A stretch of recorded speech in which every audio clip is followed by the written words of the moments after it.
Hello, everybody. Welcome back to Really Weird Shit on Steroids. You have Laura Lee Mystica. And Daniel Flowerdew, a.k.a. Comanda Salamanda. If you enjoy our videos, please be sure to like, share, and subscribe. I'm trying to remember to add that in right now. We have it written in twice in our notes because we're like, we got to get better at this. We've got to say it before the end of the show. Yeah. You know, it's interesting. I forget. I'll see a video I really like, and I forget. So, of course, somebody's going to forget. So, we'll always be here to remind you. We got some really fun things. So, first, we have weird shit on the farm.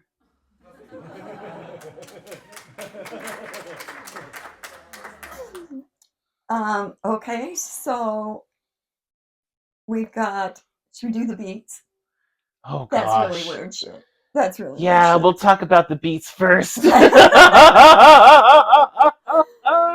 I've had these beets. I had them growing in my basement all winter long. They got this long. I mean, they were, and last year they were big and tall and pretty okay. Until they got killed by aphids. Until they got killed by aphids, that's right. So then I took them out and planted them in my garden. Okay, nothing happened. So then I planted some new ones, and they started growing, and then the gophers got them. So then I planted some new ones, and they started growing, and they were pretty good. And then the gophers got them again, so I had to put a fence around it. Okay, so there's still some little ones there, and they're like maybe this tall. So I'm able to put in my salads, and everything's great. I just put, a couple leaves at night, so it was great. Then all of a sudden, I'm eating my salad, and I put things like grapes and sprouts and stuff. So it's got all this good stuff in it. And I'm eating it, and I'm like, ew, what got in there? I didn't know if it was another bug. I could have been eating a bug. So I'm thinking, what? I take another bite, and that was worse. And I'm going, what is in this salad? And so I finally ate it. I chugged it down, and I'm like, God, that was the nastiest salad ever. So I thought, I wonder if it's the beets. So I went out and checked the beets, and just one at a time. Oh, they were so nasty. Some were worse than others, but they were so bad. I was telling Dad, I said, you gotta come out and taste my beets. I don't know if and here I am just being like, I don't want to do it. You can't make me. No. It's like, how? I didn't do anything new to them. I didn't put any new fertilizer on them. I didn't do anything to have caused this. So we're still kind of... Well, there was a lot of weird shit involved. It was shortly afterwards I did a big thing to get rid of all the excess realities here. Got rid of the Akashic records and a few other things. This is true. That I'll go into more detail maybe in a later segment if we have time. But then afterwards, the next day, it was okay. Some of the beets are somewhat okay. And then she kept saying, no, they need to stay terrible until you get here and try them. You need to try. You need to know how bad they are. You have to do the taste test. You have to do the taste test. So yesterday, I was laughing to myself because this happens all the time where, like, your phone will be messing up. Then you hand it to me and I fix it in 2 seconds. Or you just go to put your finger on it. And and then as soon as I'm gone again, the same notification pops back up and won't go away for anything. And I was like, I hope that happens with these beets. I hope this happens. I do not want to taste them. I don't want to taste them. So the first couple of beets, the first couple of bites, it's not bad. It's not sweet. It's a beet leaf, but after about 10-15 seconds, the aftertaste comes back up the throat, and it was disgusting. Most of them were okay, but there were 2 of them that you gave me because we kept eating. They were small, disgusting, but they weren't like serious disgusting till the end. Yeah, well, the last 2 were the worst. 2 were bad. So we kept eating one leaf after another because it just wasn't bad enough for Laura. And we shared the leaf, so we made sure that we were eating off the same leaf. Yeah. So we got to taste them, and we don't know what it is. And then we decided to taste some of the plants around them because I was like, well, maybe it's something in the soil pool, or right? something. Yeah. The catnip that was next to it was disgusting, which you don't like the taste of catnip anyway, so it was all disgusting to you. But we would go. I went out and tried some of the other ones, and they tasted like catnip should. But those ones, the ones right next to those beets, were bad. Were terrible. They were bad. And but every time that we would do some weird shit, the beets would be a little bit better. Each time. So you can imagine how bad they were. Yeah, before the Akashic records were taken out, I can't. Because it happened like that overnight. Yeah. Same beets in the same garden, changing overnight. So it's. Now you have 3 different things of beets, right? You have the ones in the pools. You have like 4 or 5 on a tree stump that are in pots. Yes. Then you have some behind your house. The one on the tree stump is brand new ones that I just planted like a new month seeds ago. So and they're okay so far. So and then the ones behind the house, I tried one last night and it was extremely sweet. It was delicious. And those are the ones that came out of my basement that were half dead. And they're still like this big. Oh, they're still, I thought they were just seedlings. Oh no. I felt bad eating one of them. They're a year old. They're a year. So okay, beets. Check that off the list. Then on my back porch, I've got this Columbine, and it was beautiful. And I thought, okay, it's going to come up every year. This is going to be great. And it was just awesome. And then in 3 days, it withered up and died, like white died. I'll show you a picture. It is deader than a doornail. I'm like, that's my husband. You've been watering this, right? He says, yes, I water it every day. And he says, I noticed that like 2 days ago. It was just kind of wilting. And then it died. I'm like, what the hell? So I was going to pull it up. Oh, and we had some chickweed in some of the other pots. And everything that had a lot of chickweed started to die. Okay. But now, so I took a lot of the chickweed out. Now the chickweed would die. You know, the chickweed would die in anything in the pot. So now the chickweed is coming back to life again, and the Columbine. And I don't know why. That's a song, right? I don't know. So we haven't had time to check into it and see what it does, but you know, that's the Mormon shit. Okay, and then the fluffy butts. Should we do that? Sure. My watch, in the morning, I try to exercise for 10 minutes while I'm in my office and, you know, bouncing around and stuff. And so I check my watch to see when my computer is going to change the time. So I know that if it's, you know, barely a minute or if it's a second that's gone to the next minute, then yeah. So I noticed gradually that it started like gaining time. So instead of 15 seconds after the hour or after the minute, it was like 14, 13, 10, 9, and it just kept doing that. And I showed him, we went out to lunch, I showed him what it was at 10. Well, now it's past the 12, 11. Now it's between the 10. No, it's between the 9 and the 10. So when the second hand gets to the 9 and the 10, right in between, the minute switches. So it's not switching at the 12 mark like it should. It's switching earlier. And so, yeah. So so it keeps getting, time keeps speeding up. Whatever. However, I don't know. Something's going on. And it's doing it faster. It used to take a lot longer to speed up a second, but no, now it's like a second every day. So yeah, wasn't there a while that you told me it was like 5 minutes ahead? I think it was your watch was several minutes ahead of your computer clock. It could have been the clock out in the chicken shed. Oh, it could be. That it could be. Yeah, that's the one that was. No clocks like you. No. They just want to get me there on time. So yeah, it's a skeleton and cadaver joke. Yeah, you have to watch it. Yeah. All skeletons hate you, Roger. All clocks hate you, Laura Lee.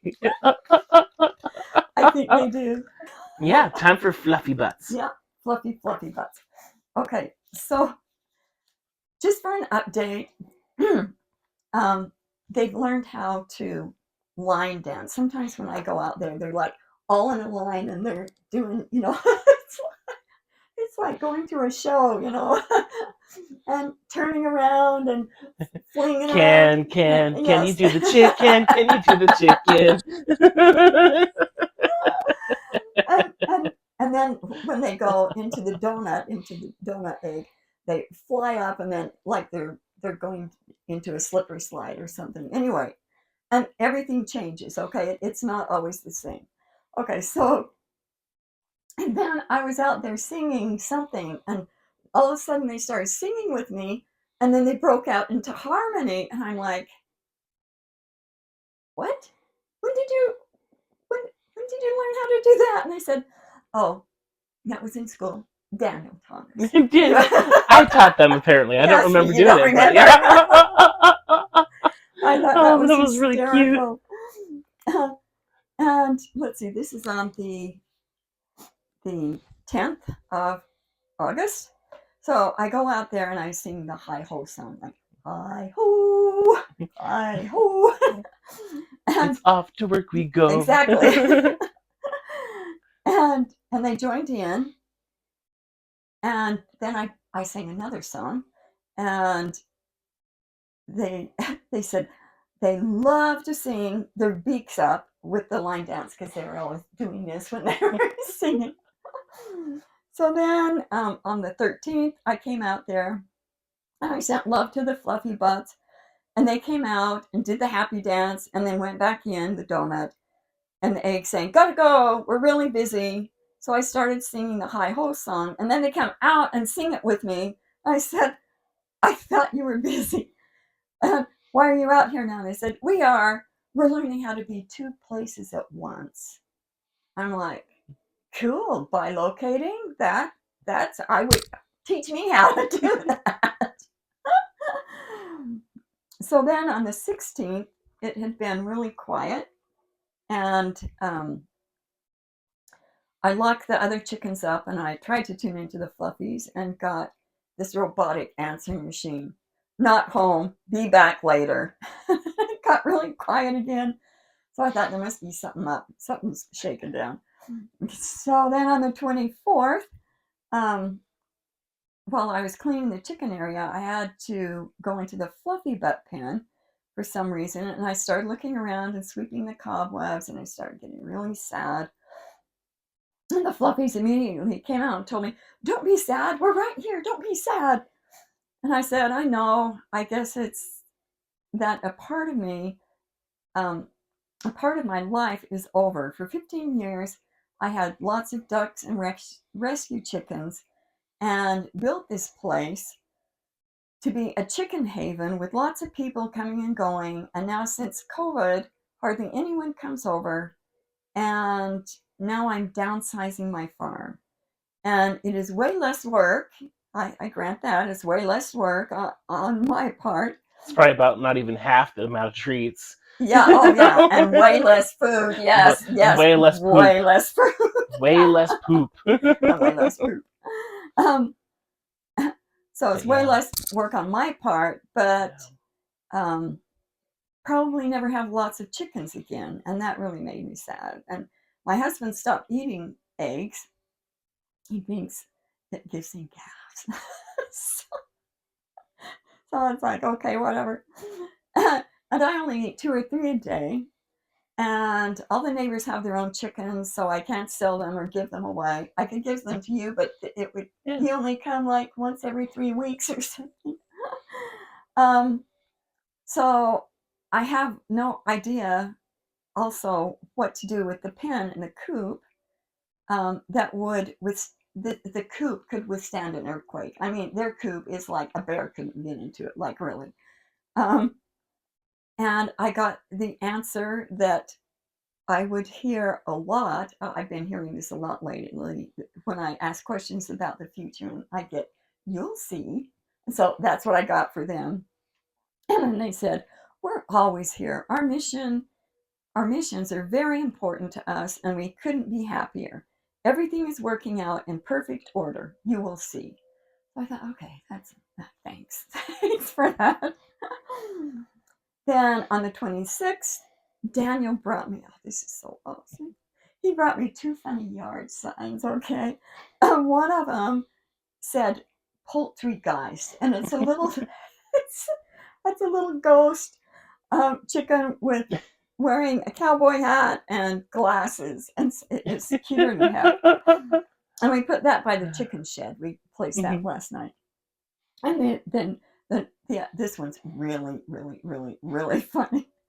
And it's a picture of 3 fluffy butts, and the caption says, "Fluffy Butt Club, members only." And the fluffies are standing together wearing these shades, like they're in the club. So we put that over by the donut. Well, and your fluffy butts helped me find it. They helped me to find that poster. Like, we know, and as just soon as the I right saw one. It, oh yeah, as soon as I saw it, it's like, that's the one. That's Order from Amazon now. We gotta have that. And thank you. That was so nice. It's going to make me happy for the rest of my life. This is a fun little gift. I'm glad I was able to. It was fun. That was awesome. And she didn't know I had them. I showed up and I was like, oh, hey, I got the one thing you wanted. But before I hand you that, here's this. And then she's like, oh, Poultrygeist. Okay. And then I went back around the car. Oh, wait, one more thing. Here you go. And then I saw the fluffy bit. Oh, my gosh. That was stellar. I might not be good at wrapping gifts, but I still gave you some suspense. Oh, yes. Lots of suspense. Absolutely.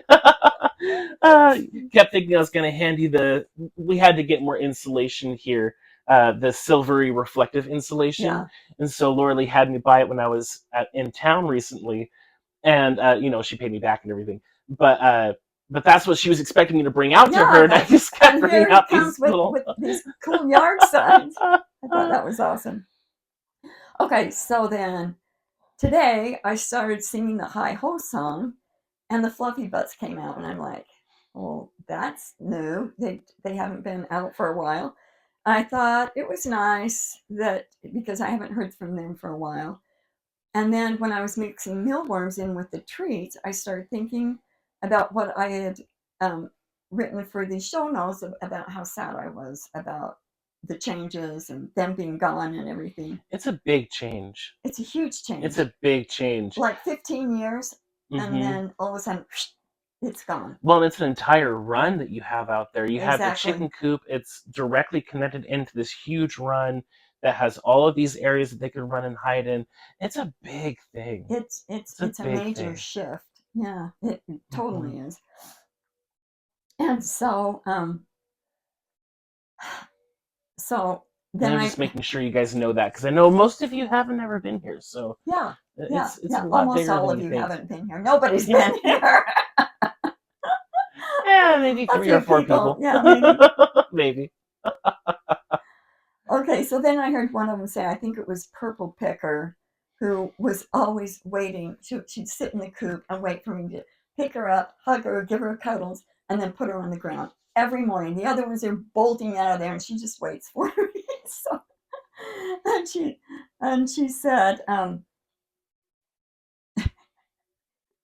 you have a severe case of empty nest syndrome. I laughed so hard. That was too much. Huge case of, yeah. Okay, so we got that off the list. And there's always going to be more fluffy butt stories. They're so talkative, and there's so many of them. There's so much information that we're learning about them, what they're doing, what they're capable of. Well, and they've come in and helped you sometimes with. They've come in for a couple of sessions, with people, yeah. And so they're learning fast, and they're cosmic cleanup crew. They're not like Yeah. Well, the one time that they showed up during session was actually for you. We recently traded doing forced agreements for each other, because I had some that I couldn't get, she had some that she couldn't get. So we did a trade. And when I went through and egged up all of your agreement holders and getting ready to give them their karma, the fluffy butts came in and started karate chopping them and like pecking at them, and they were having fun. We got this. Yeah, exactly. Purple Pecker was pecking away. And Christmas Girl had a few extra gifts for them. That is so funny. Oh yeah, my it gosh. was a hoot. It was a hoot. So now the last thing on weird shit on the farm, okay, and this is the bat saga. Yes. This is batshit crazy, okay? So we've been having bats have been getting into our living room because they come out. We've got real tall rafters, and they've been getting in there. And one night, I think I was talking to you, and I heard all this banging around, and it was my husband with his broom trying to shoo the bat out of the house. Okay, so maybe once a month or something, once every other month, we would get a bat in the house. Okay, so one day, this is only like a week ago. Yeah. A week and a half ago. I get up and my husband tells me, he said, we're going to have to do something about the ceiling. He said there was a bat in my room. Now, they don't usually go in his room, so it must have like flown, and he always sleeps with the door shut, so I don't know when it got in there. So he's like trying to shoo it around, opens the door, and then it just perches on the windowsill and won't go out. So he goes outside, gets his gloves, picks it up, and it goes, and then he throws it out the window and goes to bed. But he took his gloves off because he's like a serious hypochondriac. Like anything, and he admits it. He knows it. He knows it. Yeah. So washes his hands, goes back to bed. Well, then he starts thinking, the hypochondria gets going. And so then he goes on his computer. Starts looking things up on Google. Yes. All the horrible things that have happened. And we were on the phone together, and the next thing I know, he's walking in saying, I just did some research, and I'm just like, oh no. Oh no, what did Google tell you this time? How long did WebMD give you to live? Yes, okay. Exactly. What's going on now? Oh my gosh. So this was wait. Before this. Okay. So he gets rid of the bat, and then he says we gotta fill up these holes. So we spent like 6 hours or 7, maybe 8 hours. It was a long time hauling in 2 long ladders so he can get up there and hold on to the other ladder while he's doing this, trying to fill the holes with spackle and we had caulking and stuff. Yeah, caulking, and we had this. It looked like those snakes that you light on fire and they go, and yeah. For the 4th of July, the little charcoal snakes. Oh gosh. So it's insulation that looks like that. So this was a grueling thing, and the ladders were like knocking things over. I mean, it's really hard. The ladders are heavy as hell, and to move them around was, and then we have a stairwell right there, so we couldn't, like, we had to do it past we have beams, and it was horrible. Yeah, we've got pictures. We will show you the pictures. She sent me the pictures, and all I could say was, hell no. I would not do that. I could not do that. And your husband's really tall. He's really tall. Like what, 7 foot something? Yeah. He's a giant. He's huge. He's 6'5", I think. 6'5". I don't know. He's with his arms twice as long. Yeah, exactly. But even for him, it was hard. Yeah. So, and I'm there holding the ladder just to make him feel better, because if he started to fall, there's no way in hell I could. You're holding it down. No. So, even if you put all your body weight on it, you'd be going down the ladder with him. I know. I know. The ladder go, whatever. So, and he did drop a few things, and I had to pick him up, and yeah. And the stairwell is what, a 7-8 foot drop from on top of the ladder? Like, it would be a far fall. So, yeah, not a fun job. Not a fun job. Okay. But the bats were scarier than whatever he had to do to But now it's all nice and pristine. So I'm like, I just gotten something to eat. I was just sitting down to eat, and he comes in and he said, I've been on. I've been doing research. Yes. Oh. He said, you need to take me into ER. I'm like, what? Right What? now. At What? 11 o'clock at night. Yes. It was only 9 then. Oh. I said, I need to eat first. First I said, no, get a taxi, whatever. I'm not taking him. Now, he doesn't have insurance, okay? So, yeah. So this could be like real scary for how much it could cost. And there was a ton of synchronicity around it. Like just a few months ago, there was someone locally that got bit by a rabid bat. Yes. Okay, so he's all over that. I mean, all over that. Yeah, I'm glad you brought that up. Yeah, because generally there's hardly anybody, but in the county of Spokane County, somebody got bit by a rabid. So now all bats everywhere are rabid, right? Okay, that's how his mind works. So I'm like, oh my gosh. So finally I said, okay, let me just eat first, because he was just like on it. He says, no, I really need to go. He said, and then he said, it would calm my mind. I'm like, okay, if it'll calm your mind, okay, I'll take you. Let me just eat. I'm starving. Why don't you get something to eat? And he says, I already ate something. I said, what? And he said, some crackers. And I'm like, here he was up and down the ladder, and he's more scared about bats. I said, you need to eat. You're dehydrated. You're not in your right mind, boy. Now, the bad thing is I decided to look up on Google as well what symptoms of rabies were, and everything was like paranoia, agitation, anxiety, and it's digestive disorders. And I was like, oh, I can't tell him this. Oh, do not. I cannot tell him this. He's got all of these. I just told him about that yesterday, and we all got a good laugh out of that. Yeah. So here I am hauling him into, and I knew that just to walk in ER takes, it's what, a couple thousand to just walk in the door and say hi. I mean, it's bad.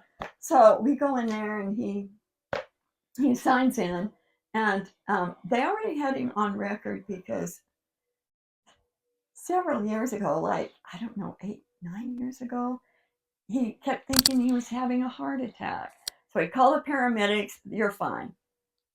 Call the paramedics, you're fine. He did it twice in one day, and they said, we're going to have to take you in. And he said, that's fine. I'm like, fine? Instead of having you drive him there and save thousands of dollars. Yeah, it's like, do it. No, I think they said they had to bring him in. If you call twice in one, twice in a day, they have to take you. So they had to. I couldn't even drive him in. I had to go in later and pick him up. So, yes, this was 10 years ago, right before I broke my leg. Okay, because when I broke my leg, I was out there screaming, help, help. Nobody could find me. I had to crawl into the house and call neighbors. No neighbors were there. So then I called 911. Here comes the ambulance. And my husband was out. He was out mowing the lawn. And he goes over and he said, it wasn't me. I didn't call you. I said, I know it wasn't you. It's your wife. He says, what's wrong with her? And they said, I don't know.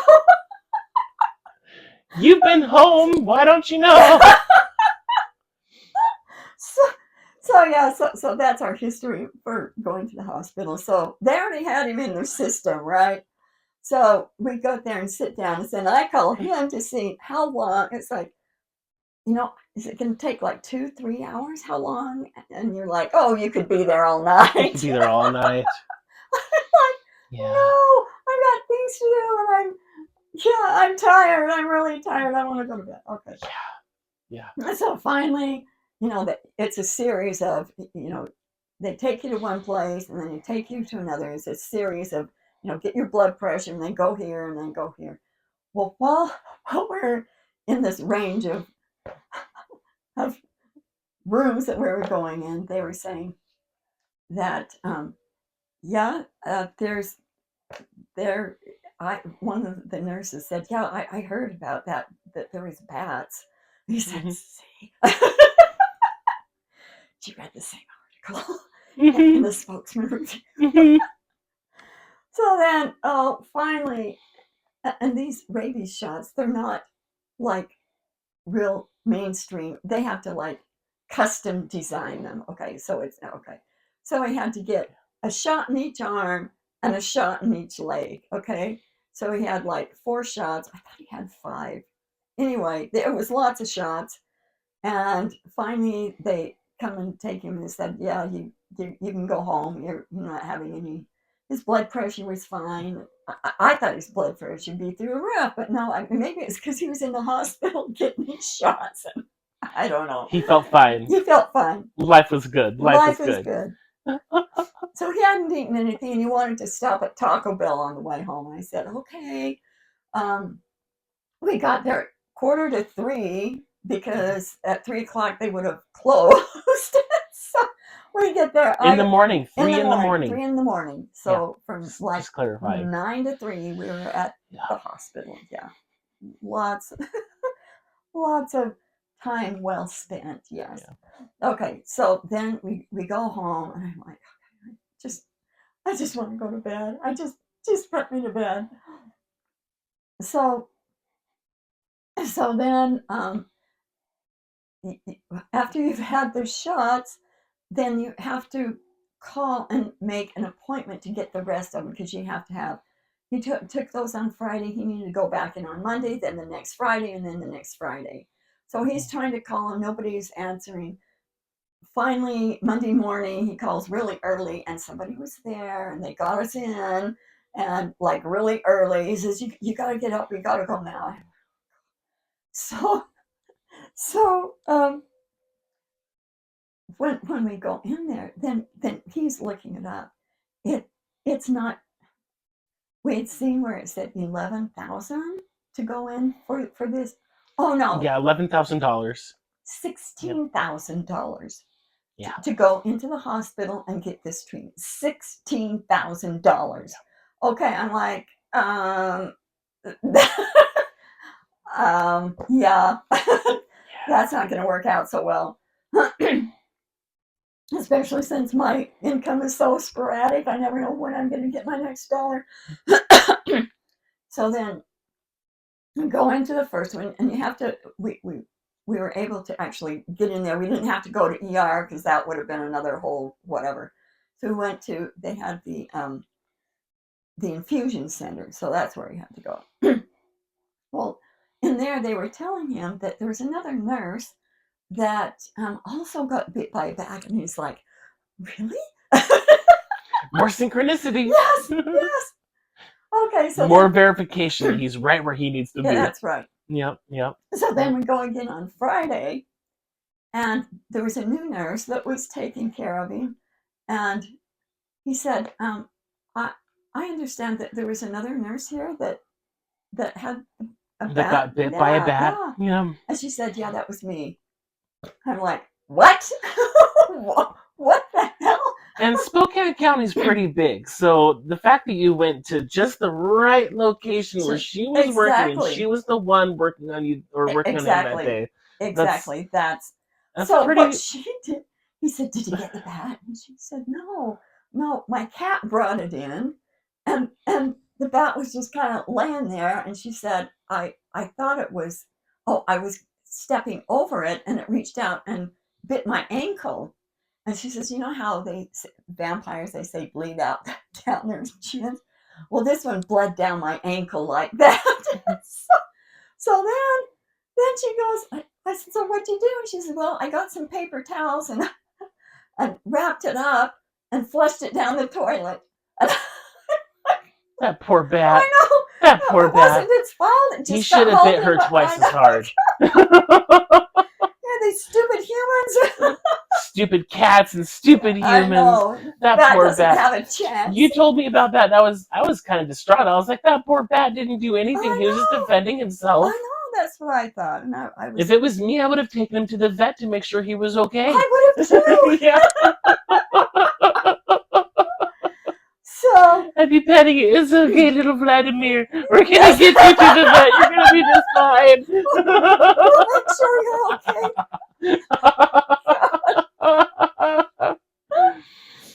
was the name of the bat from Ferngully? Do you remember that cartoon? Yeah, but I don't The remember 80s the name. Oh my cartoon. gosh. So that's the Bat Saga, and now Yeah. he has to have his door shut every night. Mm-hmm. I have to keep the door shut during the day. The bat, because the Yeah. bat could, be, So it's going to take a while for things to calm down. After Friday and 2 more days, he'll have all of his shots. Mm-hmm. He'll be immune. Things will calm down in my house. And he was very grateful. He was very grateful to have this all done, and Yes. he's calm. He's happy. Calming now. Yep. As long as I keep his door shut, yeah. So that is the Bat Saga, and I think that's the end of the weird shit on steroids. On the farm. On the farm. Weird shit on the farm. Not on steroid. Okay. We still have more to go. Weird shit on the farm is done. Yeah. Okay. Let's edit out some of that part here. So yeah, it's the end of the weird shit on the farm. Yes. And I'm gonna laugh so hard if we can't edit that out. That could be funny. Okay, that's good. We might just keep it in there just for giggles.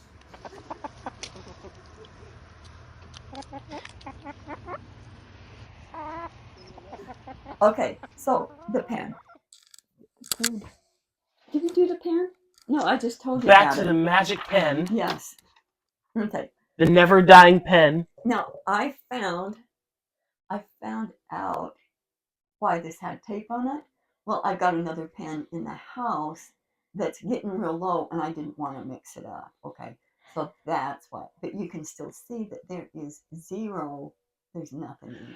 Don't you just love the human brain? You did that specifically so you'd remember which pen is which, and you forget. Why does this happen?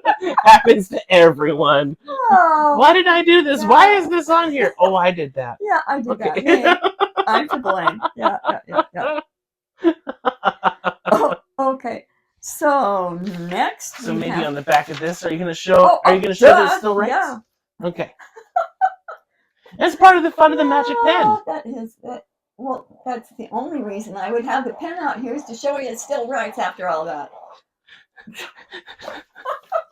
And those are good thick lines too. Yeah, it's not like it's skipping. See, it's not skipping at all. Oh, that's hysterical. Okay, so now for some cool stuff. It's been 4 years since I've done a radio show with somebody else besides us. And the last one I did was Spiritually Raw. And that's when I had the gin on my tail and everything got so wonked up, even after we had done tests and stuff. And it got so wonky, they just had to terminate it after like 2 or 3 minutes. Last one I've ever been on, because my internet is so wonky. Even like when we do things on Telegram, it still wonks in and out. It's not, the quality is really bad. Yeah. So unless I do it over my phone, I can't do a show. On most shows or podcasts that, with video, and it's like, that won't even happen. Well, then, so I've been doing spiral ceremonies to get rid of all these curses, okay? Lots of spiral ceremonies. So then, besides timelines, and then besides you taking off those forced agreements that says, I can't do shit ever, so just lay down and die. Kind of like that. Okay, can I share 2 of your forced agreements? Okay, because I thought this was so funny, and they were the first ones that I got. I told Laura about it, we were both cracking up. First one was, if you want anything done right, you have to do it yourself, right? Everyone has something to that degree. The second one was, if you want anything done right, you better keep your hands out of it. So it's like, that if you do, that if you don't, you're gonna lose either way. Just don't even try. Yeah, so I felt like I was bound and gagged all the time, and well, it was a bad group of forced agreements. It took me almost a week to locate and exterminate all of them.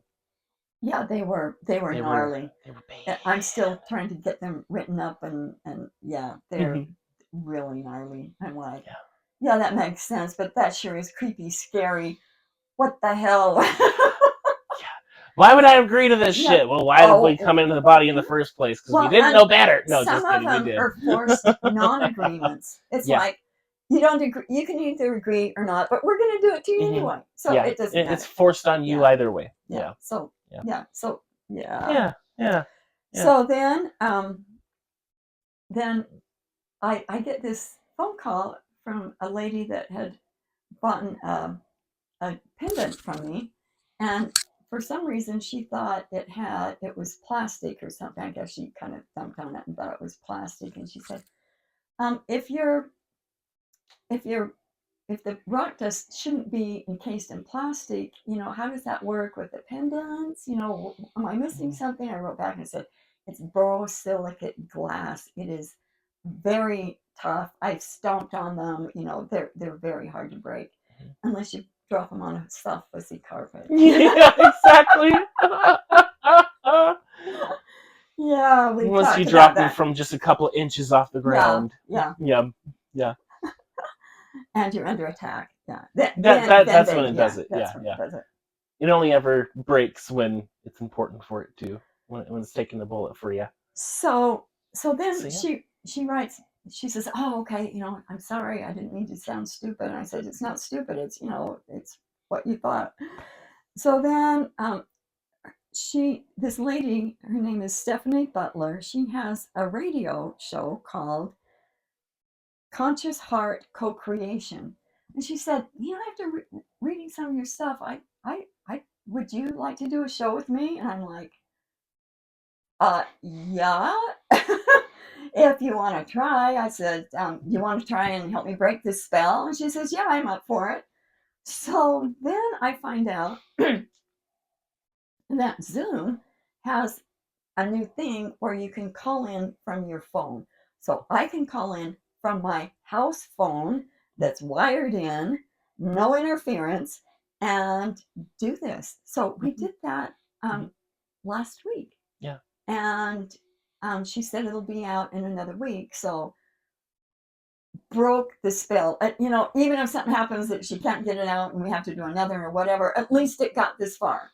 So I was all happy about that. And then I was thinking that for you new people, one of the best, if you're like, I don't understand what you're talking about, go get the Knights training. That will give you all the background on this weird shit. It will give you tools on how to fix it,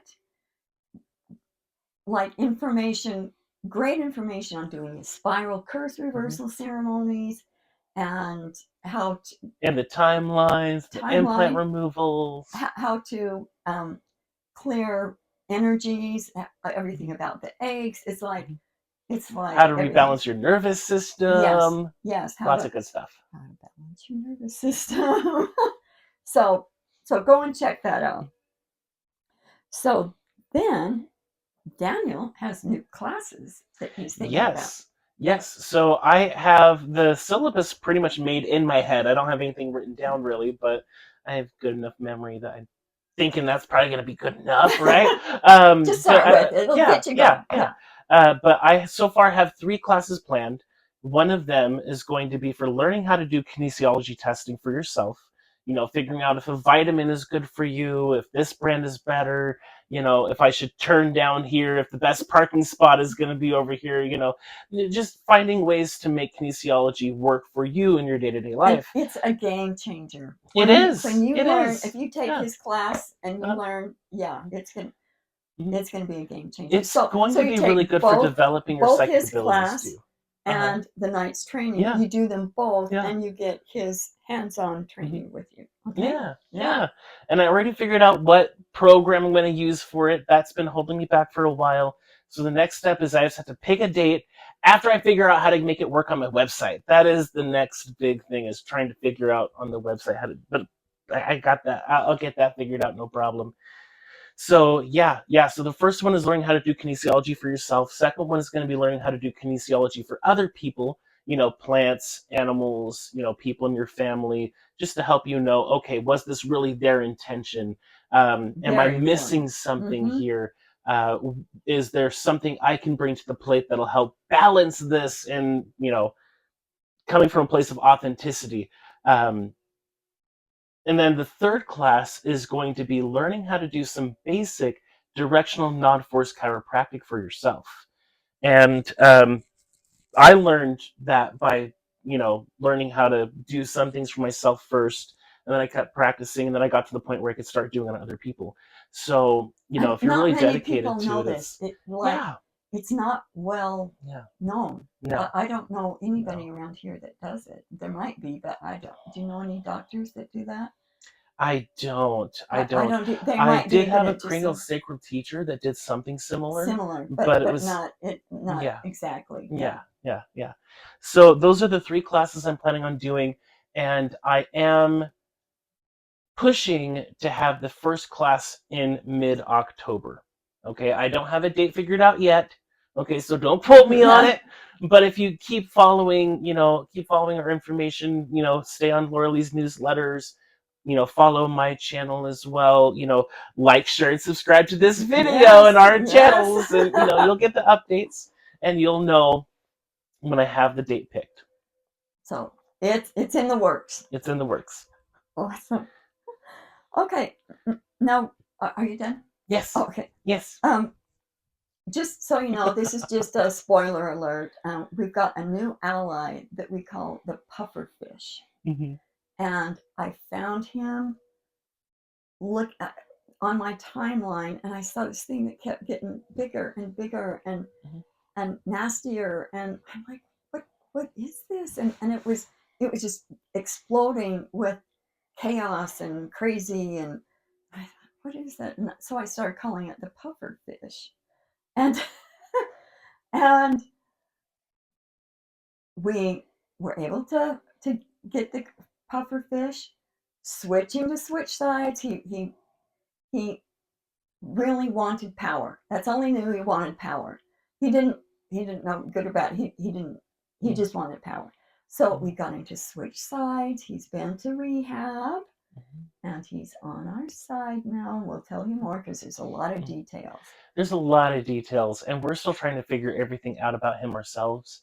So hopefully, for our next video, Yes, we will have his full enough. story. Yeah. Really interesting guy.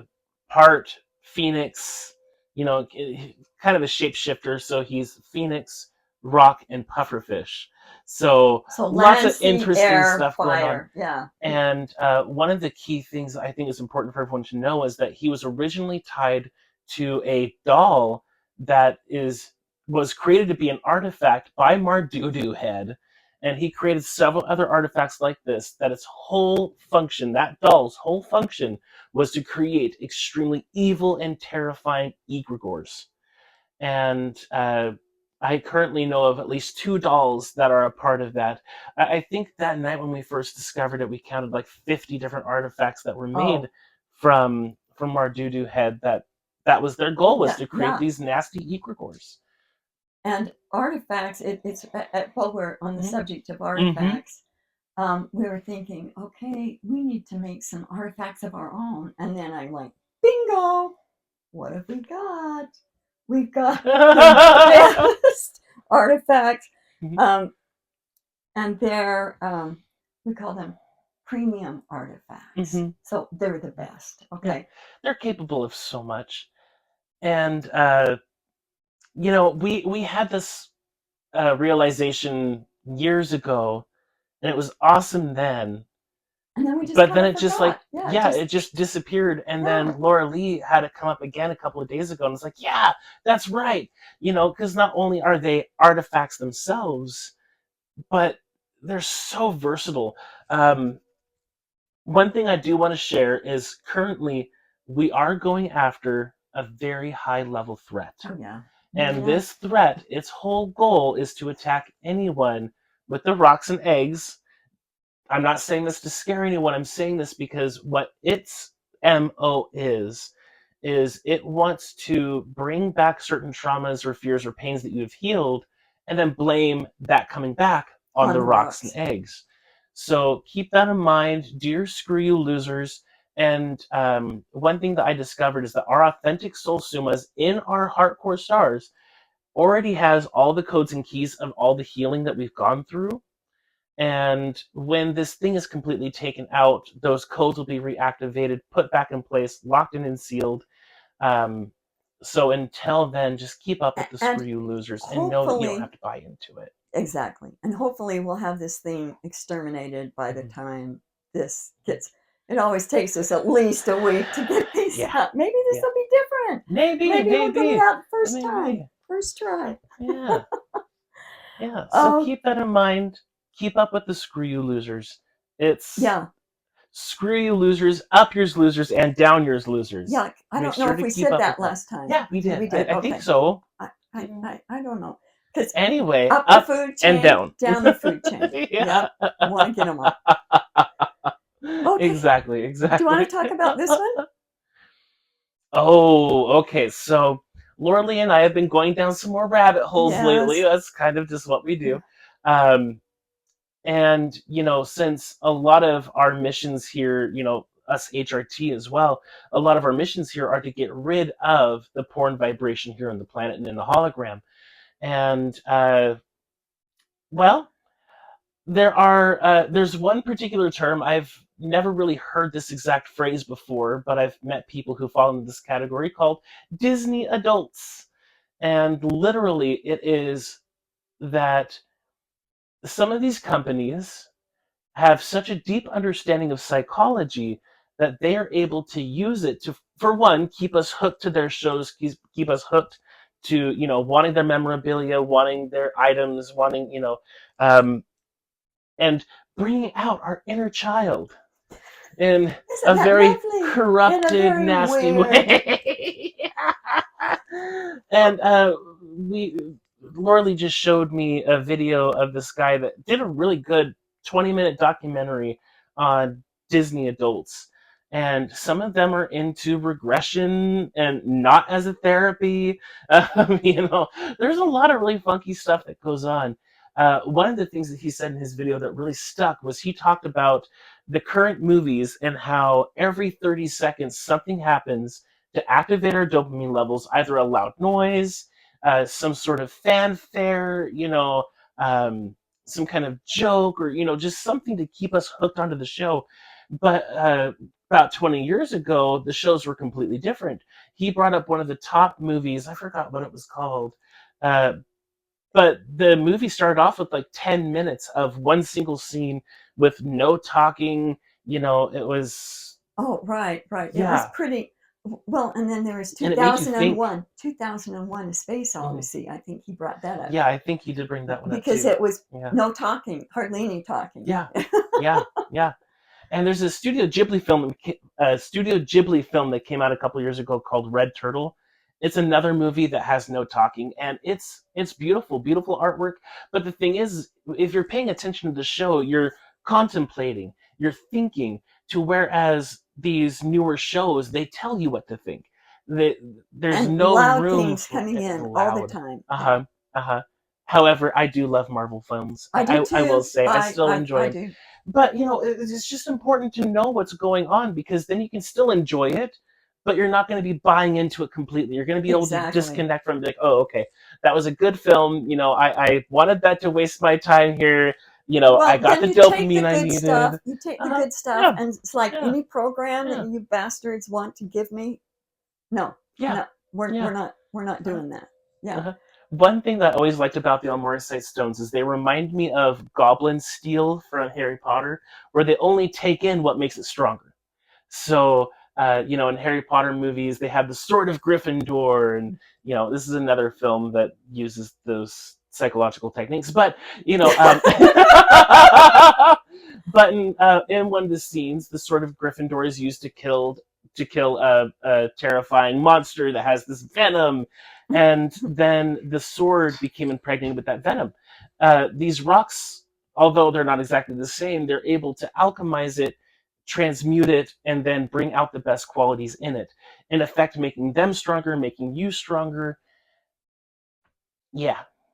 Anyway, I'm going off on a tangent. No, that's so Disney adults is like, it's like it got twisted. It's like it could be useful, but it just got really twisted. So just kind of, I didn't know that it was such a big thing. A lot of adults go there, dress up as kids, and go hug Mickey Mouse. And these are like attorneys and CEOs and doctors, people that you would think were the high end of society. Yes.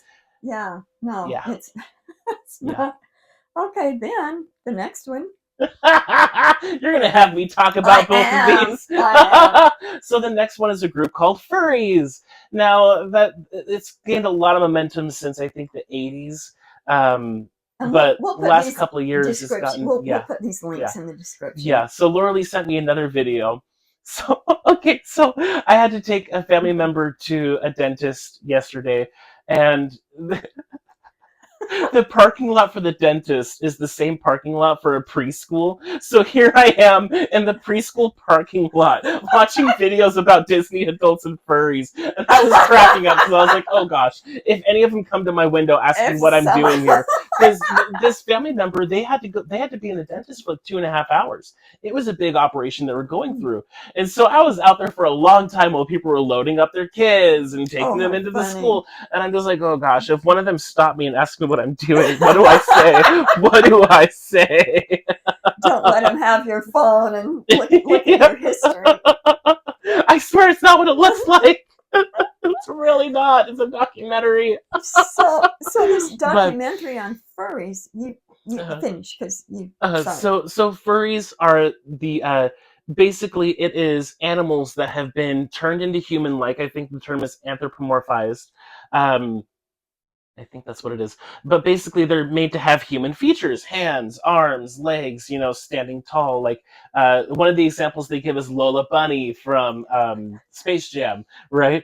And because of that anthropomorphization, they then are easy to turn into a sexual icon. Mm-hmm. Yeah, exactly. So this video was really well made. He did talk about what really started the furry movement, and I gotta say, I love his humor. He started off by saying, you could say that furries really started back in ancient Egypt because their gods had the body of a man and the head of a jackal or whatever. But I'm not going to say that. Really clever guy. That was really funny. And I'm not gonna shame anyone. If that's your lifestyle, it makes you happy. Do your best. Take care of whatever you can. Well, it's just to know that it gets twisted. It gets twisted. Something really light and happy it gets twisted. Mm-hmm. And that brings me to my next thing. Are you done with I've got one more thing to say here. And when you watch this video, you'll see this. He gives he does this like test, or he reads these statistics on how many of these people are into furries because they like the art, how many of them are into it that are kind of neutral, and then how many of them like sexualize it. And the art factor was actually pretty high. I was surprised when I saw that. I was like, oh, it was like 20% of the people who were into furries were into the art aspect of it. When I was in college, I was in band. I was in band in college. And the lady who was sitting next to me, one of her jobs was to make fursuits. She made fursona suits. Oh, and for them. Yeah. Okay. And they were expensive. She was like, yeah, sometimes just the headpiece alone is like $5,000. Whoa. And I'm like, whoa. So think about that too the next time you look at a furry convention. Because these people are putting in some money into this shit. I just don't even know. That's interesting. Yeah. Thanks for that. Yeah. Oh, and one funny story about furries. When I first heard about them, I had no idea what it was. I went to the Seattle Gay Pride. It was huge. I just turned 18. I was having the time of my life. And then there was this guy that was dressed up as a big mascot, I thought. And I went to go give him a hug and have a picture. And I was like, oh, why does your suit feel weird? I don't know about this. And then my friend that was taking the picture was cracking up. And he was like, do you know... Do you know what this is? And you're like, no. No, I don't. I'm new to this. I don't. I thought it was just a mascot, I don't know, for a bank or something. I don't know. And then my friend was like, yeah, there was a big convention, or no, it wasn't a convention. There was a big furry orgy yesterday. And that's why the costume was kind of sticky. And I was like, oh. There's not enough showering. I still feel gross when I think about it. Oh my gosh. And the For guy an was orgy. the person that was in the costume was just loving it. I wasn't the only person. There were two other little girls that came up afterwards. They were like in their teens, and they Oh got my pictures gosh. with them too. And this guy was like waving at everyone like he was pretending to be a mascot, but he Oh my wasn't. gosh. Oh my gosh. Oh my gosh. Oh, strange times. That was a Okay. very interesting trip. Okay, Okay. now go On ahead. to the Yes. next gross On to the subject. next kink. Yay! Yes.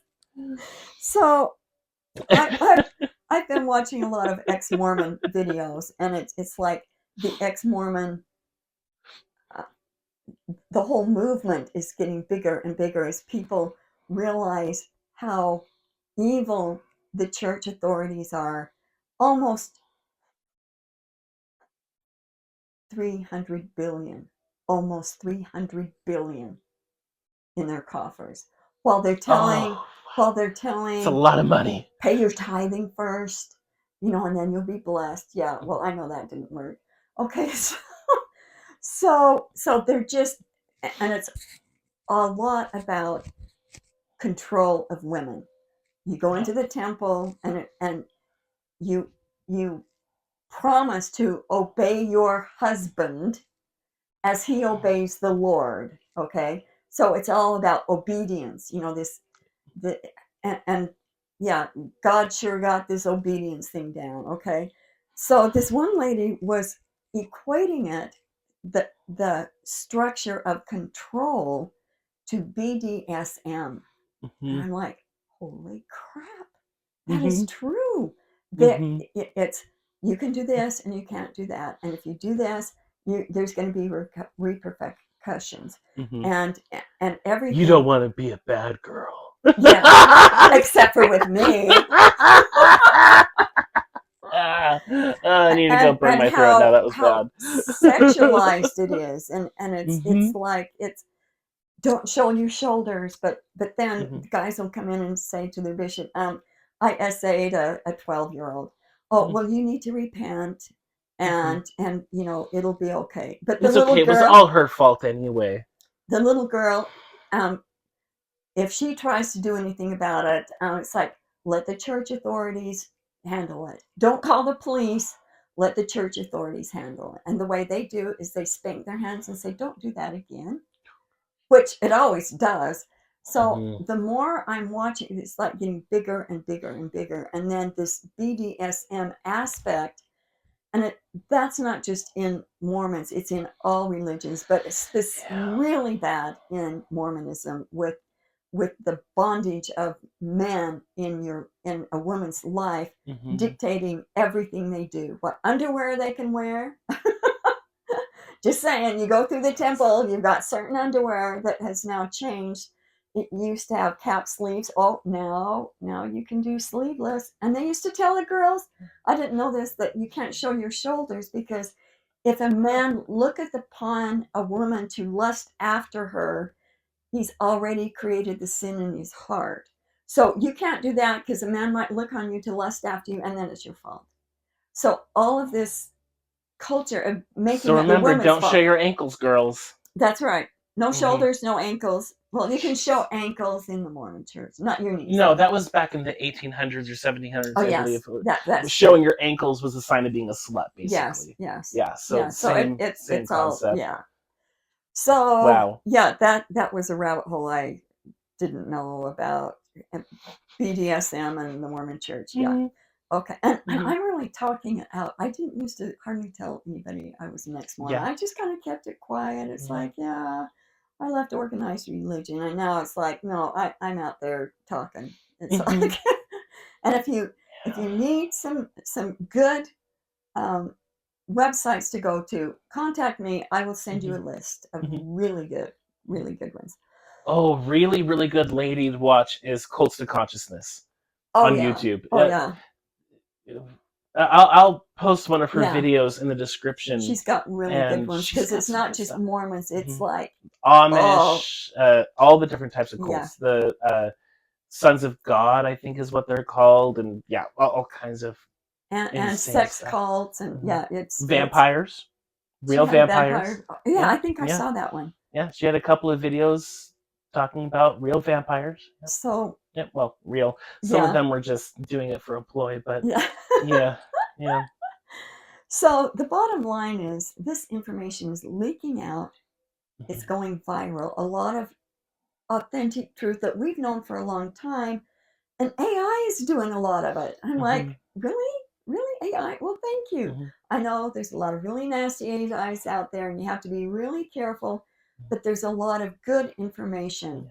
And just keep your antennas up and keep your rocks with you. Just go, okay, I'm going to check into that. But a lot of this AI stuff about what's going on in the cosmos, what's really going on, and about all the evil gods and blah, blah, blah, they're like 97% accurate. And I was like really amazed. So we'll have a few morsels of those in our description box. So Definitely. Yeah, with everything, always use your own discernment. Yep. You know, one thing I've always told people is you have a nose for a reason. That's right. Right? Sniff it out. Exactly. Sniff it out. Don't just believe the first thing that you hear. And, if your nervous system is really out of whack, it's going to be hard to know what's true and what's not. So work with the rocks, get egged up, get neutral, connecting with your heart core star, do some good deep breathing before you even try to say, okay, how valid is this video? How valid is this information? And learn kinesiology. Go to learn kinesiology. It's going to be a lot of fun. Yeah, it's a real game changer. So I think that concludes it. Yes, and I will talk more about the realities. Just not today. We've already, gone over a lot of time here, a lot of good information. So you're just gonna have to anticipate it. Okay, everybody.